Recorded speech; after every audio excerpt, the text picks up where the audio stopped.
ನಮಸ್ತೆ ಸ್ನೇಹಿತರೆ, welcome back to my channel. ನಮ್ಮ ಶ್ರೀನಗರ ನವಶಕ್ತಿ ಅಣ್ಣಮ್ಮ ದೇವಿಯ ಕರಗ ಉತ್ಸವದ ಮೊದಲನೇ ಭಾಗ ಅಂತಲೇ ಹೇಳ್ಬೋದು. ಅಂದರೆ ಮೊದಲನೇ ದಿನದ ಕಾರ್ಯಕ್ರಮನ ನಾನು ಈ ವ್ಲಾಗಲ್ಲಿ ತೋರಿಸಿದ್ದೀನಿ. ಮೊಟ್ಟ ಮೊದಲನೇಗೆ ನಾವು ಕಂಬಸ್ಥಾಪನೆಯನ್ನು ಮಾಡಿ ಧ್ವಜಾರೋಹಣನ ಮಾಡಿ ಅದಕ್ಕೆ ಪೂಜೆನ ಸಲ್ಲಿಸಿದ್ವಿ. ಅದಾದ ನಂತರ ಎಲ್ಲ ಉತ್ಸವ ಮೂರ್ತಿ ದೇವತೆಗಳಿಗೆ ಹೂವಿನ ಅಲಂಕಾರನ ಮಾಡಿಕೊಂಡ್ರು. ಅದರ ಜೊತೆಗೇ ತುಂಬಿಟ್ಟು ಆರತಿನೂ ಸಹ ರೆಡಿ ಮಾಡಿಕೊಂಡ್ರು.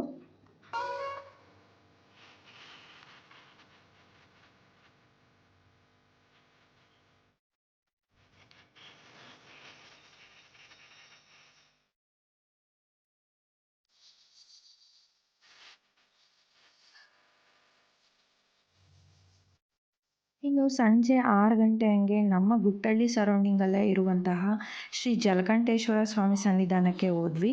ಅಲ್ಲಿರುವಂಥ ಕಲ್ಯಾಣಿನಲ್ಲಿ ಗಂಗೆ ಪೂಜೆನ ಮಾಡ್ಕೊಂಡ್ವಿ. ಇನ್ನು ಎಲ್ಲ ಬಿಂದಿಗೆಗಳಿಗೂ ಕಲ್ಯಾಣಿಯಲ್ಲಿರುವಂಥ ನೀರನ್ನು ತುಂಬಿಸ್ಕೊಂಡ್ವಿ. ಆ ಎಲ್ಲ ಬಿಂದಿಗೆಗಳಿಗೂ ಅರಿಶಿನ, ಕುಂಕುಮ, ಅಕ್ಷತೆನ ಹಾಕಿ ಹೂ ಮುಡಿಸಿ ಒಂಬಾಳೆನ ಇಟ್ಟು ರೆಡಿ ಮಾಡ್ಕೊತಾರೆ.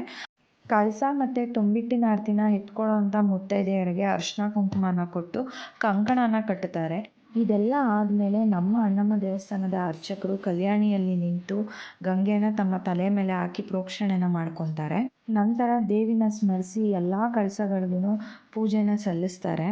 ಗಂಗೆ ಪೂಜೆ ಮುಗಿದ್ಮೇಲೆ ಪ್ರತಿಯೊಬ್ಬರು ತಮ್ಮ ಕಳಸನ ತಲೆ ಮೇಲೆ ಹೊತ್ಕೊಂಡು ಆರತಿನೂ ಸಹ ಎತ್ಕೊಂಡು ಉತ್ಸವ ಮೂರ್ತಿ ಜೊತೆ ದೇವಸ್ಥಾನಕ್ಕೆ ಹೋಗಬೇಕಾಗತ್ತೆ.